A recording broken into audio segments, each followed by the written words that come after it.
فَإِذَا اطْمَأْنَنْتُمْ فَأَقِيمُوا الصَّلَاةَ إِنَّ الصَّلَاةَ كَانَتْ عَلَى الْمُؤْمِنِينَ كِتَابًا مَوْقُوتًا۔ الحمد للہ رب العالمین والصلاة والسلام علی اشرف الانبیاء والمرسلین نبینا محمد وعلی آلہ وصحبہ اجمعین۔ نماز سیریز کے ضمن میں خشوع کے موضوع کے تحت جو خشوع کے بغیر نماز پڑھنے کا انجام ہوتا ہے، اس کا نقصان ہوتا ہے، اس پر گفتگو چل رہی تھی۔ اس سلسلے کی آخری چند باتیں یہ ہیں کہ اگر کوئی آدمی نماز میں خشوع کے ساتھ نہیں ہوتا، اہتمام نہیں کرتا، تو اس کا نقصان کیا ہے۔ اللہ کے نبی علیہ الصلوۃ والسلام نے فرمایا کہ آدمی، اس سے پہلے اس معنی کی حدیث گزر چکی ہے تھوڑے سے اختلاف کے ساتھ، آپ علیہ الصلوۃ والسلام نے فرمایا کہ ایک شخص، ایک مسلمان نماز پڑھتا ہے، 40 سال تک نماز پڑھتا رہتا ہے، لیکن اس کی ان 40 سال میں پڑھی گئی نمازوں میں سے ایک بھی نماز اللہ کے ہاں نوٹ ہی نہیں کی جاتی ہے۔ اس سے پہلے ہم نے جو حدیث پڑھی نبی کریم صلی اللہ علیہ وسلم کی، اس میں آپ نے فرمایا تھا کہ 60 سال تک نماز پڑھتا ہے اور اس کی ایک بھی نماز قبول نہیں کی جاتی ہے۔ اس حدیث میں اللہ کے نبی نے فرمایا صلی اللہ علیہ وسلم نے کہ، جبکہ روایت موقوف ہے، اللہ کے نبی علیہ الصلوۃ والسلام کی اپنی مرفوع حدیث نہیں ہے، صحابی رسول حضرت حذیفہ پر موقوف ہے، لیکن چونکہ ظاہر ہے کہ اس کا تعلق عبادت سے ہے اور اجر و ثواب کی ملنے نہ ملنے، کم زیادہ ہونے سے ہے، یہ بات اپنی عقل سے، اپنی سوجھ بوجھ سے کوئی صحابی نہیں کہہ سکتا، ظاہر ہے کہ مرفوع کے حکم میں ہے۔ بہرحال اللہ کے نبی علیہ الصلوۃ والسلام کے صحابی یہ بیان کرتے ہیں کہ 40 سال تک آدمی نماز پڑھتا ہے، لیکن اس کی ایک بھی نماز اللہ کے ہاں لکھی ہی نہیں جاتی ہے۔ یہ اس سے زیادہ سنگین بات بیان کی جا رہی ہے۔ اللہ کے ہاں لکھی گئی لیکن کمی کی وجہ سے قبول نہیں ہوئی، اور یہاں یہ ہے کہ وہ لکھنے کے ہی قابل نہیں تھی، نام اعمال میں درج کیے جانے کے ہی قابل نہیں تھی۔ بہرحال یہ عدم خشوع کا نقصان ہے۔ حضرت حذیفہ رضی اللہ تعالیٰ عنہ بیان فرماتے ہیں، کہتے ہیں، روایت موقوف ہے، کہتے ہیں کہ مسجد میں داخل ہوئے وہ، انہوں نے دیکھا کہ ایک شخص نماز پڑھ رہا ہے، اور نماز کیسے پڑھ رہا ہے؟ نہ اچھی طرح سے رکوع کرتا ہے، نہ اچھی طرح سے سجدہ کرتا ہے، نہ دیگر ارکان کا اہتمام کرتا ہے، بس بڑی جلدی غفلت میں رکوع سجدے مکمل کر رہا ہے، اور اس طریقے سے وہ نماز پوری کر لیتا ہے۔ جب نماز پڑھ کر کے وہ فارغ ہو گیا تو حضرت حذیفہ رضی اللہ تعالیٰ عنہ نے اس کو مخاطب کر کے اس سے پوچھا، اسے کہا، منذ کم تصلی هذه الصلاۃ، میرے بھائی تم کتنے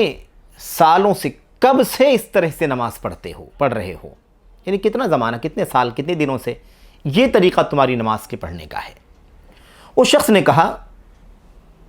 40 سال سے، منذ 40 سنہ، 40 سال سے میں ایسی نماز پڑھ رہا ہوں جیسے آپ نے دیکھا ہے۔ کیوں، کیا بات ہے؟ حضرت حذیفہ رضی اللہ تعالیٰ عنہ نے اسے کہا ما صلیت منذ 40 سنہ، اگر تم 40 سال سے اسی طرح سے نماز پڑھتے آ رہے ہو تو سمجھ لو کہ تم نے 40 سال میں ایک بھی نماز نہیں پڑھی ہے۔ سبحان اللہ۔ اور آپ نے فرمایا وَلَوْ مِتَّ وَهَذِهِ صَلَاتُكَ لَمِتَّ عَلَى غَيْرِ الْفِطْرَةِ الَّتِي فَطَرَ اللَّهُ عَلَيْهَا مُحَمَّدٍ صلی اللہ علیہ وسلم، یا فطر علیہا محمد صلی اللہ علیہ وسلم۔ حضرت حذیفہ نے کیا کہا؟ یہ تمہاری نماز جو ہے، جو 40 سال سے تم پڑھ رہے ہو، حقیقت یہ ہے کہ ایک بھی نماز اس میں سے اللہ کے یہاں لکھنے کے قابل نہیں ہے، اور اگر تم اسی طرح سے نماز پڑھتے ہوئے مر گئے تو تم اس فطرت پر مرو گے، اس فطرت کے علاوہ پر مرو گے جس پر اللہ کے نبی محمد صلی اللہ علیہ وسلم کو پیدا کیا گیا ہے، یا جس فطرت پر اللہ نے محمد رسول اللہ صلی اللہ علیہ وسلم کو پیدا کیا ہے۔ اتنی سنگین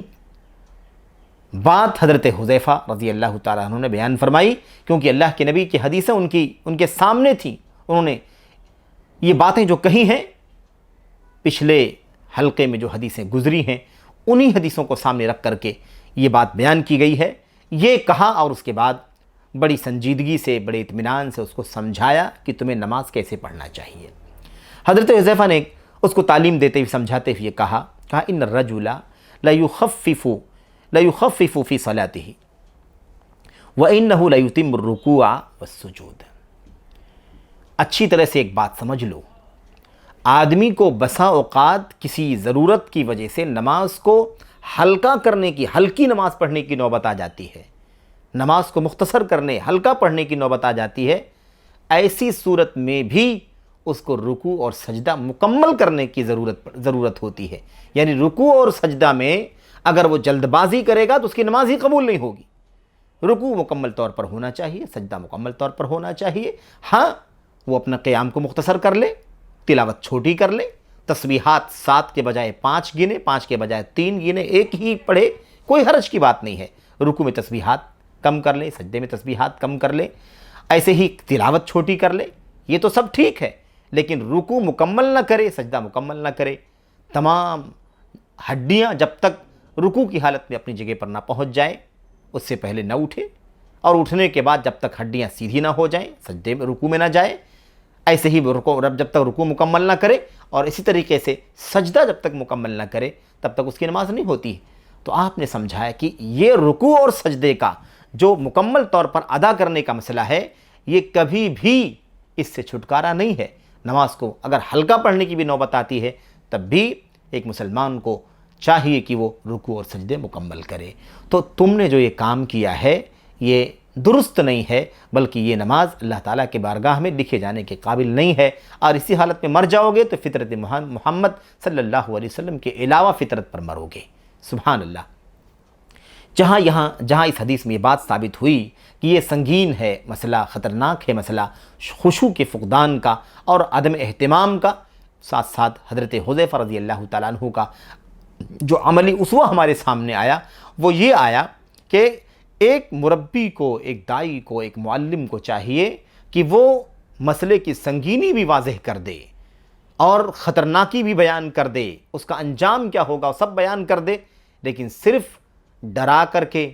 خوف میں مبتلا کر کے اور اسے عذاب اور وعید کی باتیں بتا کر کے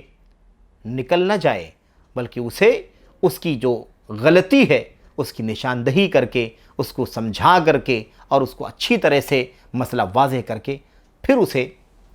چھوڑے۔ یہ ایک داعی کی ذمہ داری ہوتی ہے، جیسا کہ حضرت حذیفہ رضی اللہ تعالیٰ عنہ نے کام کیا کہ آپ نے وعید جو تھی نبی کریم صلی اللہ علیہ وسلم کی وہ سنا دی، اور اس کے بعد اس کو تعلیم بھی دی، سکھایا بھی کہ نماز میں اسے کیسے رکوع اور سجدہ کرنا چاہیے۔ بہرحال میرے بھائیوں، یہ اللہ کے نبی علیہ السلام کی حدیثوں کی روشنی میں حضرت حذیفہ رضی اللہ تعالیٰ عنہ نے یہ بات بیان فرمائی۔ آخری بات اس سلسلے میں یہ ہے کہ جو شخص نماز میں خشوع نہیں اختیار کرے گا، اچھی طرح سے پورے اہتمام سے نماز نہیں پڑھے گا، بلکہ کوے کی طرح سے چونچ مار دے گا یا پرندوں کی طریقے سے چونچ مار دے گا، یہ رویہ ایک منافقت کا رویہ ہے۔ ایسا کرنا منافقت کی علامتوں میں سے ایک علامت ہے، اس لیے اس سے بچنے کی ضرورت ہے۔ حضرت انس بن مالک رضی اللہ تعالیٰ عنہ کی مشہور روایت ہے، کہتے ہیں کہ میں نے نبی کریم صلی اللہ علیہ وسلم کو فرماتے ہوئے سنا، آپ نے ارشاد فرمایا تلک صلاۃ المنافق، تلک صلاۃ المنافق یجلس یرقب الشمس حتی اذا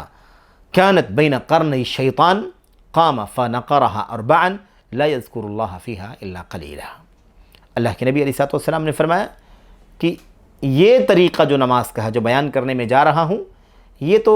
کسی مومن کی نماز کا طریقہ نہیں ہے، یہ منافق کی نماز کا طریقہ ہے۔ منافق ایسے نماز پڑھتا ہے، کیسے؟ بیٹھا رہتا ہے، آرام کرتا رہتا ہے، سورج کو دیکھتا رہتا ہے کہ ابھی تو روشن ہے اور ابھی اس کے اندر تیزی ہے، پھر دھیرے دھیرے وہ ڈھلنے کی طرف جاتا ہے، ایسے ہی انتظار کرتا رہتا ہے جب آخری وقت آتا ہے کہ اب چند لمحوں کے بعد سورج ڈوب جائے گا، تب اٹھتا ہے اور جلدی جلدی کوے کی ٹھونگ مارنے کی طرح نقرا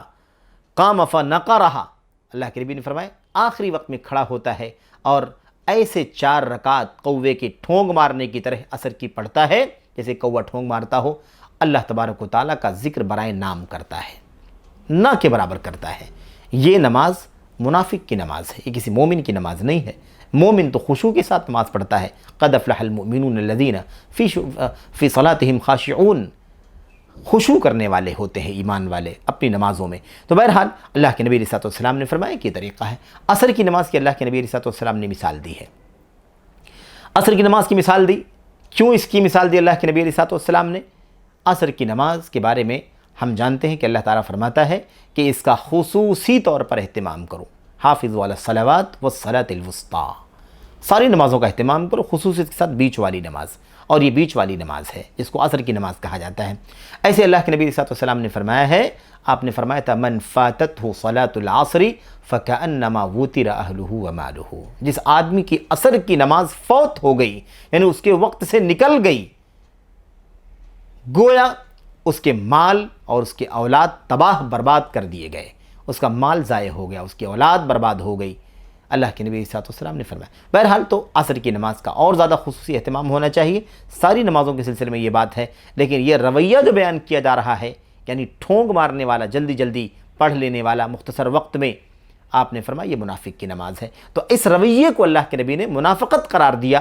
اور یہ خشوع کے خلاف ہے، اسی لیے منافقت کا نام اللہ کے نبی صلی اللہ علیہ وسلم نے دیا ہے۔ ورنہ ایک مومن خشوع کے ساتھ، للہیت کے ساتھ اللہ کے سامنے کھڑے ہوتا ہے، پورے اہتمام کے ساتھ نماز پڑھتا ہے، جیسا کہ مومنوں کا شیوا ہے۔ بہرحال اللہ سے دعا کرتے ہیں کہ اللہ تبارک و تعالی ہمیں ان وعیدوں سے بچتے ہوئے، جو یہ خطرناکیاں، جو سنگینیاں بیان کی گئی ہیں عدم خشوع کی، اللہ تعالیٰ اس سے بچتے ہوئے، اللہ تعالیٰ ہمیں ان سے بچتے ہوئے نماز پڑھنے کی توفیق عطا فرمائے، نماز میں خشوع کرنے والا بننے کی توفیق عطا فرمائے، نماز کی محافظت اور